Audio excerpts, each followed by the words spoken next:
Hey, listeners, and welcome back to the Review for Few podcast. I'm your host, Avi, and today I'm talking one day. But before I dive into that, what a week it's been. Oh my gosh. How did y'all spend y'all's Easter weekend? I feel like this Easter was something was different about this Easter. I don't know what it was, but something was different. My lovely friend, the one and only Paula, decided to come and spend some time with me and Delilah, which was really nice and thoughtful. Do you ever like have those moments where like you and your friends like sync like telepathically or whatever? Like y'all could be thinking about something or thinking about each other and the other person literally acts on that. Like that's how majority of my friends are. Like our friendship. Like if I think about them but don't call them, they'll call me or text me. Like it's just so weird. It's giving deja vu but not giving deja vu. You know what I mean? Besides spending Easter weekend with one of my closest friends, the work week, y'all, surprisingly, has been going by fast. And I'm not complaining because I'd rather be anywhere else but at work these days. Okay?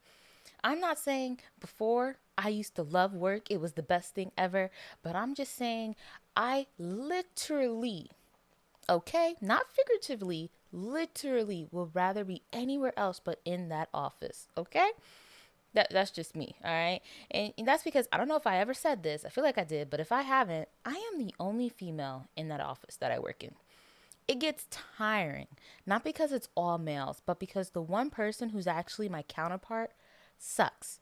Truly, honest to God, he sucks. And I try to think of ways to say it nicely, but it frustrates me because I can't. I don't know how to put the sentence together. I don't know how to spit the words out. I don't know how to say it in a nice way like, "Hey, maybe you should do this and maybe you should do that." I just feel like you should be able to do your job. You've been doing it for some amount of years now. You should still be able to go about it.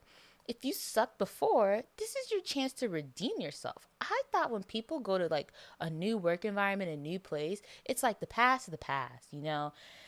You go in there and you show them a new you. Who cares how you acted or who you were at the last place you were? You're not there anymore. Especially if you used to work in a toxic environment. And Lord knows, I used to work in a toxic environment. And nowhere do I sit and be like, oh, I'm the way I am because of this, or that. No, ma'am, no, ham. You can't let, because of one thing, something environmental, something you couldn't really control if you think about it, change who you are or use it as an excuse for why you do what you do. Like I fuck up because at my last place, this is how they taught me. Well, this isn't your last place. This is a new place. What goals do you have for yourself? That's how I feel. And honestly, this guy, he makes my job 10 times harder because now it's like I do majority of the work. Or like, I'm not trying to boast my head. I feel like I do majority of the work. I feel like I have to stretch myself over here, over there, over there, over there. And it's literally just the two of us. And it's like, oh my God, this job is already supposed to be harder than what it is because there is so little of us. And you make it even worse when you don't comprehend the basic things. And I'm not trying to sound like just a nagging Nancy or just be some tyrant, but it's like BFFR. Sometimes all you have to do is read. And when like our superior, our boss or whatever you want to call him, like talks to him, at first I was like, whoa, whoa, he doesn't deserve that. He shouldn't be spoken like that. But after a while, it's like, sometimes he shouldn't be spoken to like that on that level. But now I understand why you do that the way you do. And I respect you because I would have done it far, far worse. Because when I tell you guys, I be fed up at work, I be fed up. My smile, gone. The only time I smile is when somebody else is talking to me. As soon as that dude start talking to me, my smile is gone. I hit him with a I hate people that force small talk, and every single morning, I promise you, this kid does not miss. Every single morning, he's doing small talk. And it's like, I don't mind talking to you, but talking to you at 8 o'clock in the morning about literal bullshit is the last thing I want to do. You know what I mean? You know what I mean? It's the last thing I want to do. I had a really bad menstrual in March, and he made that week even more hellish just by being so stupid. It's like other people got to pick up on it, like, hey, she's not acting like herself. She's really quiet. She's not acting like how she does on a day-to-day basis. Maybe I should say, hey, are you okay? And then I'm gonna give her space, not come freaking bombard me with even more stuff. It's so freaking stressful. I feel like nobody gets it. I'm literally counting. I wish I could say I'm literally counting down the days, but I'm not. I just count down the days till the weekend, till a holiday break, till I'm not in the office. Literally. Like tomorrow, today, Thursday, I won't have to be in the office. When I say thank God, thank the living Lord. Okay? Okay. Pray about everything. Pray about everything. And I'm going to be honest, this past weekend, me and Paula had met this lady and she got me rethinking the way I go about certain stuff. And I be in the office now, like so far this week, I be in the office like, don't be fake. Don't hit it with the fake smile. If you don't care, you don't care. Nowhere does it say you need to put on a persona to get through your day. If you genuinely don't give two flying flapjacks, don't. And don't let people clog your happiness, your blessing. You're not going to let a pimple clog your face. So then don't do that for other people. If you don't like somebody, let it be known. Okay? And if they can't catch that hint, that's on them. That is truly, truly on them. People have this, I don't know what the word is, like this misnotion. Like they have this like, oh, like sometimes she can be mean, sometimes she's be. And it's like, honestly, truthfully to God, I'm the way I am when it depends on people. If you're bothering me and nagging me and just straight irritating me, you're gonna get the coldest shoulder ever. I will roll my eyes. I will talk about you behind your back because who's gonna stop me? If I like you, I like you. I'm gonna talk to you. I'm gonna conversate with you. I'm gonna see how you're doing this, and that. Like literally when we come back from the weekend, I can ask somebody, oh, how was your weekend? What did you do this weekend? You know, that's typical office talk. I'm not asking old dude what he did this weekend. I don't care. You know how I did this weekend? I wasn't near you. I didn't think about you. I wasn't around you. Nothing. I was at peace. Peace and sanity with just me and my dog. Okay? That's just how I feel. You know? That I don't want to dive too much into this, but, you know, it's a lot some days at work. You know, I'm at work from like 7 something in the morning, but I don't start working until 8 o'clock. And then I'm there until like 2, 3, depends on the day. And it's like for those hours, I'm just like literally, I feel like I'm suffocating sometimes and I'm just drowning. And like my state of mind at work sometimes, it honestly, guys, I'm being so serious. I feel like I'm drowning. And it's like I'm screaming for help, but yet like the words aren't coming out of my mouth. And it's like I don't know how to fathom. And then it's like for lunch, since I make my own lunch for the week, I don't leave the office because there's no point, because the microwave's in the office. If the microwave was somebody else, God knows I would leave. And it's a lot. And now he leaves for lunch and I'm very thankful for it, because it's like I need that moment of solitude without him there. I don't need it. I don't need it. I've worked with a lot of great individuals that I will never admit to them, but I've worked with a lot of great individuals who can hold their freaking own. This dude is at the bottom of the bottom. And when I say the bottom of the bottom, those who know me and actually worked with me and know the people I've worked with, that says a lot. I have never worked with somebody who couldn't like just understand basic things. And I truthfully believe that maybe he has some type of like learning disability, or maybe he's just like a weird introvert and just doesn't know how to speak up. But it's like, dude, patience is a virtue, and I damn sure don't have it. So the fact that I'm being really patient, you should really count that as a blessing. You are blessed. There is a lot of mean stuff I could say to people, and I bite my tongue. Not because I'm a child of God, but just because I believe this person might not need this right now. Maybe this person is going through something, or they have something, and that's why they do what they do. Fine, do it somewhere else. But please, around me, back the hell up. Okay? When I tell you, I'm so happy I won't be in the office tomorrow. I am so happy I won't be in the office tomorrow. And the next day will be Friday. And hopefully, God's willing, Friday we get out early because we have an event. So it makes it even more better. And I feel like I go to school, right? I do online school for all my stuff. So when I come home, maybe not every day, I would do it every day, but sometimes I'm so physically and mentally drained from being at work because I do work on a computer at work that I don't even want to go on my computer to do my schoolwork. So it's just like, ugh, ugh, literally, it's things like that. I had a great past couple of days. Beyonce dropped her new album, Cowboy Carter, and can I just say, I like some songs on it. I am firmly going to stand by, like, I don't like country music. However, I'm going to change the way I word that. The country genre is not my biggest fan. Have I heard country music over my years? Yes. It's okay. I think the only country song that ever stuck with me before this was Carrie Underwood, Before He Cheats, where she's like, I done my kid. I think I said that before. I don't know. I have a bad memory. But Cowboy Carter is actually a really good album. I like it. It's a beautiful, beautiful album. I think the first song, American Requiem, I don't know if I say that right. That just like set the tone. And can I just say her voice? There's so many other songs I could talk about, but I'm not. But her voice on Rose, My Rose, is just so. It's so angelic. I love it. It's just everything. And, Riverdance, Tyrant, Yaya, that's just Beyonce. You know what I mean? That's just Beyonce. I definitely think out of the three, Tyrant would have to be my top three out of those three: Tyrant, Riverdance, and Yaya.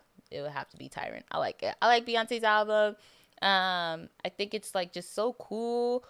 The stuff she does and how she goes about music and everything like that. And I'm proud to have lived during the era of Beyonce.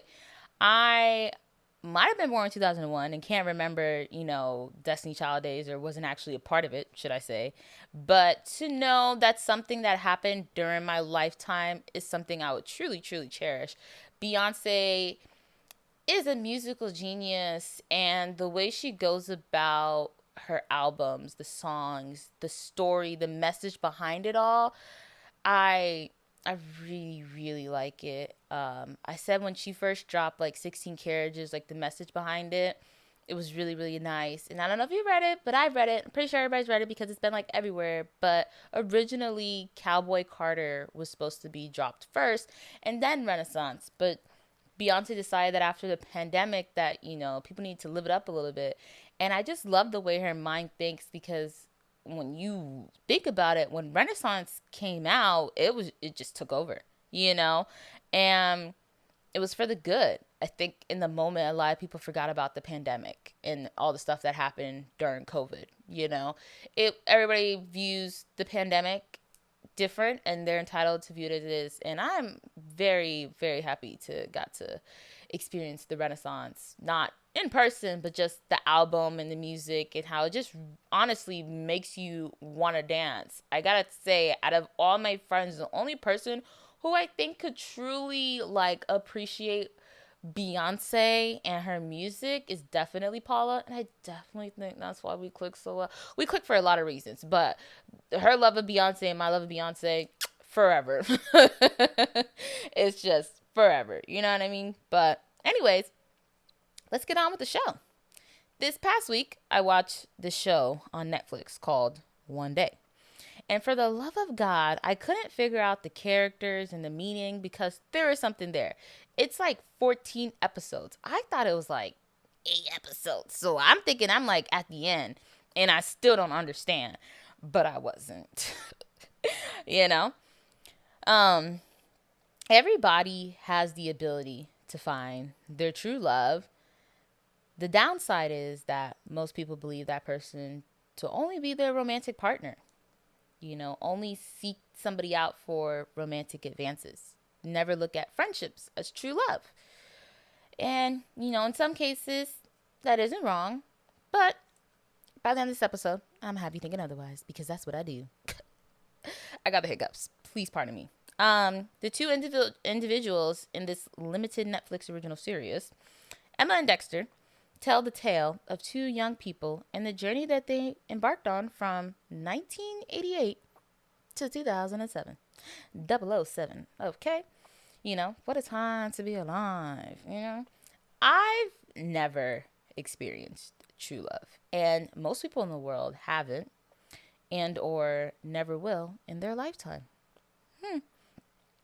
This show made me think about my future as well, because one moment you're young, living your best life with your friends right by your side, maybe going to the club, maybe some dinners, maybe some shots. You're just living your life. And then after a while, it can either get domestic, settle down, get married, have some kids, really step into that entrepreneurial role that you want. Or it could just be very lonely. For the first couple of episodes, it was like a will they, won't they, since they didn't actually hook up in the first episode. Which strings you along, by the way.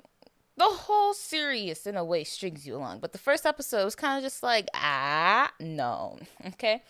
However, they do form a friendship along the way. The way I see it is they're each other's confidant. And, who doesn't want a friend that they can confide in? If you can't confide in your friend just a little bit, is it even a friendship? What is that? A mirror? For Dexter and Emma, they know too much about one another. And I think there's a lot of people out there that can relate to their friendship and how that can create problems for the two. Without giving too much away, like I said earlier, they embark on a journey.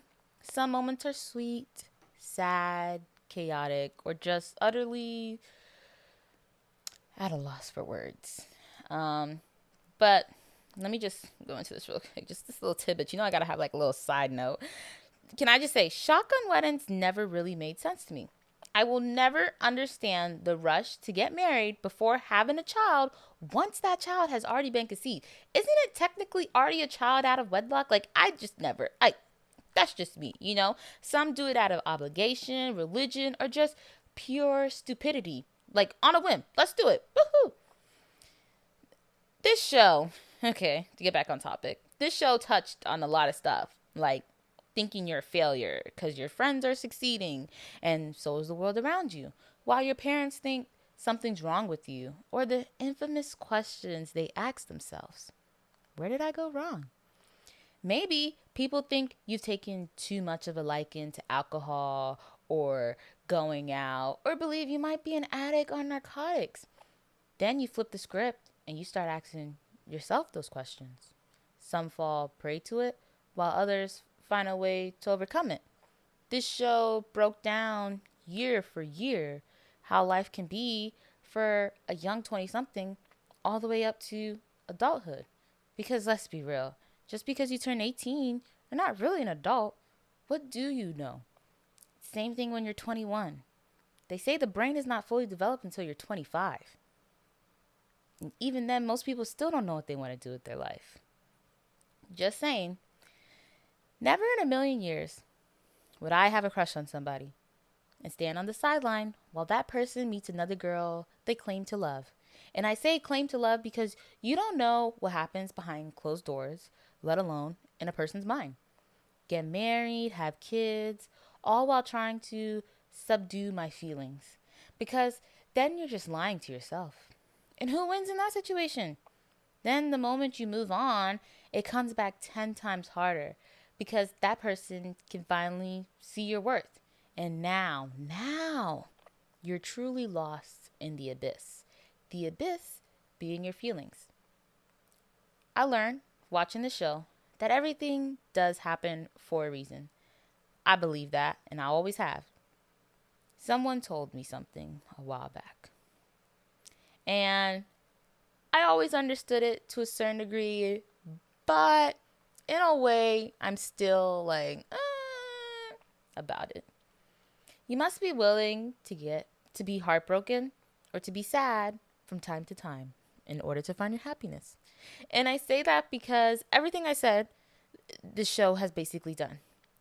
You're going to see the weddings. You're going to see the happiness. You're going to see the sadness. You're going to see like, oh, I could relate to that in my adulthood, or I've been through that, or oh my God, will that happen to me?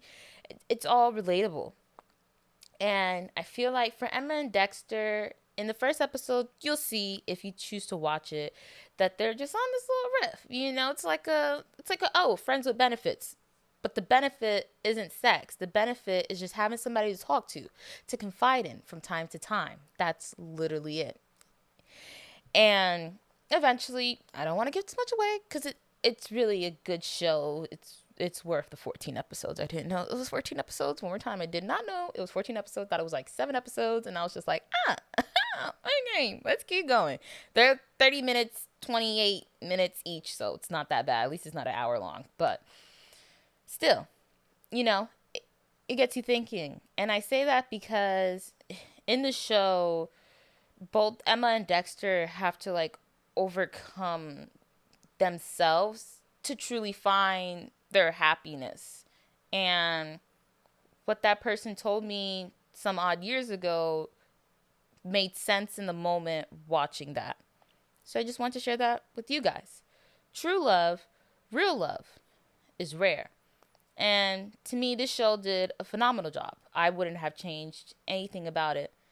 Like many Netflix originals, the show is based off a book, and it's same title, One Day, by David Nicholas. And everyone needs a Tilly in their life, and I think I already have that person. But let me just say, that girl is everything, funny as hell and loving. Like, it was just everything. This series for 14 episodes that were 28 minutes long, I feel like I didn't know it was going to have me on an emotional roller coaster. And I say that because literally in the first couple episodes, I was so confused. I was like, what's the point? Why do this? What's the reason behind this friendship? Like, what is the point? But like I kind of said earlier in my rant, patience is a virtue. And when you stick it out with the show, you see what happens. It took me like roughly 3 days to finish the show, but that's only because your girls learn to do better with her time and not spend it on the couch just watching the show for a whole day. Sometimes I still have weekends. Just everything like that. I hope that, April brings some good stuff. Bridgerton comes in May, so I'm very, very, very excited for that.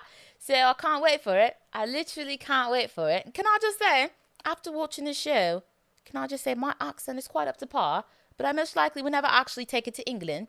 They would make fun of me, they don't like Americans. However, to be honest, most European places don't like Americans, especially the French. In case you never knew that. But you guys should definitely watch this show on Netflix. It's called One Day. It's a limited series. It just dropped. I don't know when. I can't remember when. Like, I remember I was going to talk about it, but then I was just like, but I caved. It was recommended to me. That's why I watched it. But as always, thank you guys for tuning in and listening to the Review for Fuse podcast. Make sure you like and subscribe down below to keep up with the Fuse. And feel free to show some love or hate by commenting as well. Happy listening, y'all. You like that riff?